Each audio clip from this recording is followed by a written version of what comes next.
eventually got in contact, like partner managers or the like, no one is safe from YouTube. So when one of his videos was removed for violating their bullying and harassment policy, he started a movement.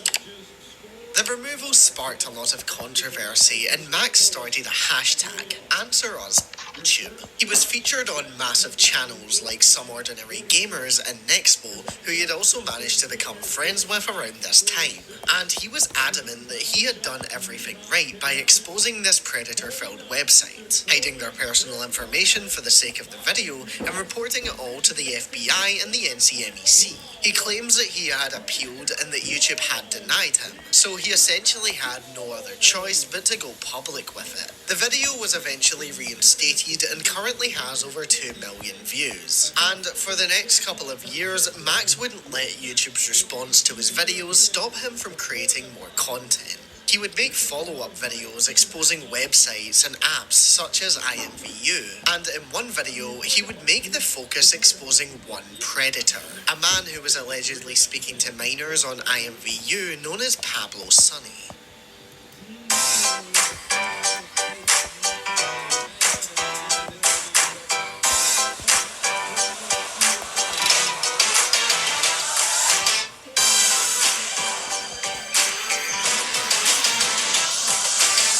Now, the story here is a bit strange because before now, we didn't really have any evidence that this had actually gone through the legal system. Pablo Sonny allegedly groomed a young girl on the IMVU website, and when he was exposed, he removed all the music that he had released as an aspiring performer and reportedly even left the city of Vancouver where he resided. His whereabouts nowadays are unknown, but what is known is that Max may have actually lied about him getting arrested. His IMVU video was taken down for a while, and before it was reinstated, he went on a podcast. He was asked more about his intentions with the videos that he creates, and in one of the clips, he says this. What is your primary goal is that then? There's no, what's your other, Well, I guess the question is like, that the Nick's getting at is like, okay, so you want to enact this change. What do you hope is the eventual result of your video? Okay. Of all this. So I know there's people out there saying I'm doing it to self-serve. I just want my video back up. I don't give a shit if my video comes back up. It did what it needed to do. The rapist that was in the video is currently in police custody. And was that as a result of your video, or was Yes. that prior to the video? Yes, it was because Okay. of the video. Right. The video was about IMVU and this one predator. I made it about him and him alone. IMVU is a game, right? You Yes. played the game and you exposed this guy. Yes. Do you mind walking me through the chain of events that led from your video to him being imprisoned? Yeah, so I dropped the video. The end of the video is a call to action. Usually all my videos are a call to action, like, find him. And we did. So in this case, find him meant like you didn't know who he was. You wanted his doc so he could go to jail. All we had was his face and his voice. Right. And out of that, I said find him, and then within 24 hours, we found him. And then I started social engineering all of his friends to give me his information, and they did. And then we pegged him. He fled to Mexico. We found where he was in Mexico. Wow. I don't know if the police... He was from Canada. So I don't know if the police asked him to As come all back. terrible people are. Mm-hmm. I don't know if the police asked him to come back or he went on his own volition or they forced him to come back. I don't know any of those details. I just know he went back to Canada and was in police custody for a certain amount of time.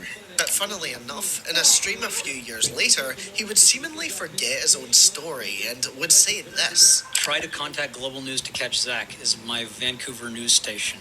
Thank you, Angela. I think he's in the Philippines. I'm pretty sure that's where we tagged him. What about my case has you super focused on it? Oh, what about your case? Yeah. I'm so sick of having predators that run away like Pablo Sonny and we don't get them. So not only were his videos already getting criticism at this point for being very over the top, but it seemed as though they weren't even leading to arrests. This clip has slightly been taken out of context by a lot of people though, so I kind of want to explain. Later in the podcast, he does go on to say that he doesn't know if Pablo Sonny is still in police custody, but in my opinion, one of the most important things you can do when handling subjects as important as this is to not speak publicly about it until the person person is not only in police custody, but it has gone through the courts. And Mama Max really failed to do this, especially by speaking about it on a podcast when really he had no information. Because when you're making content directly calling out specific people, accusing them of being horrible things, then the number one thing is to really get law enforcement involved. And at this point in time, he had made a lot more videos, and people were starting to notice that he was making a lot of it about himself. Not only because of the over-the-top visuals, but because at this point,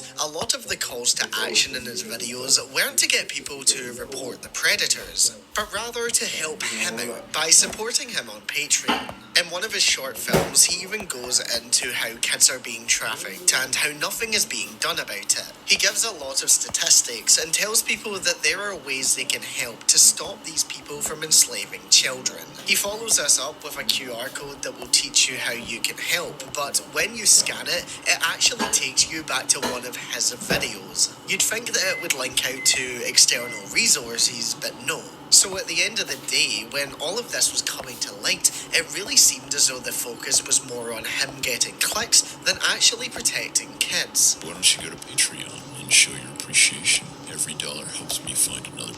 One of his biggest selling points was that every dollar helps him catch another predator, and from what we've seen here, that was far from the case. And he knew. He even spoke about it at one point in his live streams that a large part of his audience were made up of people who had survived CSA. So whether he meant it or not, he was essentially using their trauma to get more sales, even going as far as to claim that Pablo Sonny had been arrested even though he had no concrete evidence that he actually had. So at this point in the timeline of events, there were a portion of people who loved what Max did and a portion of people who would criticize everything he did. And he didn't ignore this. He actually acknowledged it a lot.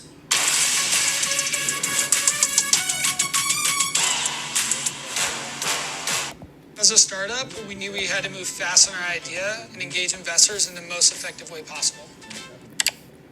His approach to criticism and basically anyone who wasn't on his side was to instantly accuse them of not supporting kids, not being there for survivors, or outright being pedophiles themselves. Realistically, this shouldn't have come as a surprise either, because at this point, he had already run 2 major campaigns against YouTube. So it was always going to trickle down to other content creators. But in one video, he did something that some people saw as going too far.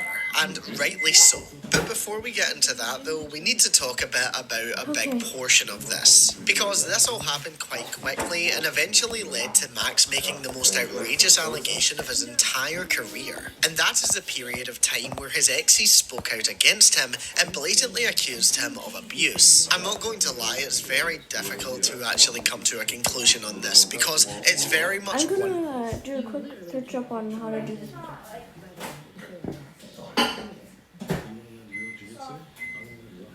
Teach me jujitsu. You understand. Get ready for ACC regional. I will teach you how to fight.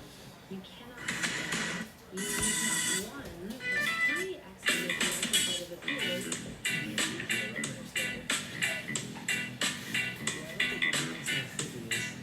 Oh!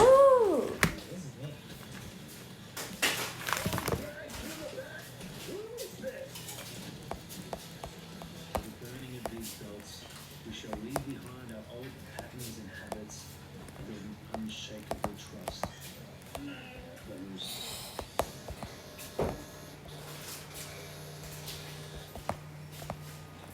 Oh my god. Dad, tower truth skill 4-6. I'm on 4-6 right now. Hold up. I got a With everything that we know and Max's history of lying, it would make sense to believe the exes. But there's videos out there that handle the topic much better than I can in just a portion of this, and they have much more experience and knowledge on the subject than me. But all that's really important to note here is that the allegations were posted by a person called Anthony Field, known online as Magnetar. Importantly, he was the boyfriend of one of the women who spoke out against Max in the video. So it would make sense as as to why he wanted to share the story and get it out there. At this point in time though, Max wasn't ready to leave the internet though, and he responded with an hour-long video. In the last 6 minutes of the video, he decided to state, not accuse, that Magnetar was a I don't know why he ever thought that was a smart thing to do. And he did this all while giving out Magnetar's full name and hinting at his workplace. All he had to push this narrative was direct messages from someone who had come to him to claim that Magnetar had sent them explicit pictures while they were a minor. There were no screenshots of this alleged interaction. All there was to take from what Max had provided was that it was again one person's word